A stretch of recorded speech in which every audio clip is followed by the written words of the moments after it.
Barchaga assalomu alaykum. Xudo xolasa bugungi kunimizda ishlarimizni ham boshlab oldik. Matizimizda ham hadovoyi xudo xolasa Nexus 2miz kecha qolgandi, gidravlika qilamiz buni. Pashti tayyor bo'lib qolgan. Xo'p. Yangiqo'rg'on Buvayda tumanidan Trekker 2 yumshatgan olib kelishgan. Hadovoylarni xudo xolasa yumshoq qilib ishlarni bitkazamiz. Trekker va 10x'lar uchun bizda yangilik bor xudo xolasa. Hozirgina olib keldim. Oldiga Richa vtulkasiga Mersalin blok, plus arkasiga BMW amortizator. Xudo xohlasa, arkasi otib o'ryapti, burishlarda tashlab o'ryapti deyshadi-ku. Endi xudo xohlasa unaqa muammo bo'lmaydi. Ana shu amortizatorlardan chiroyli qilib qo'yib beramiz. Mana bu Trekker 2 ni o'zini zavodskiy amortizatori. Bos.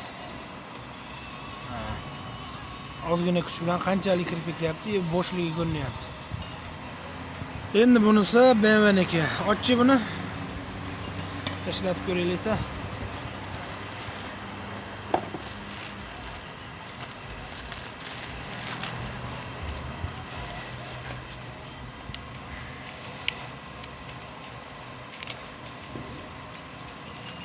Qani bir-ikki ishlatib yuborgan buni.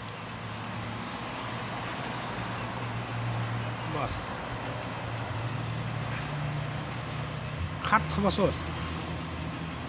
Qattiq bosib. Ana. Ishlashini ko'rdilaring.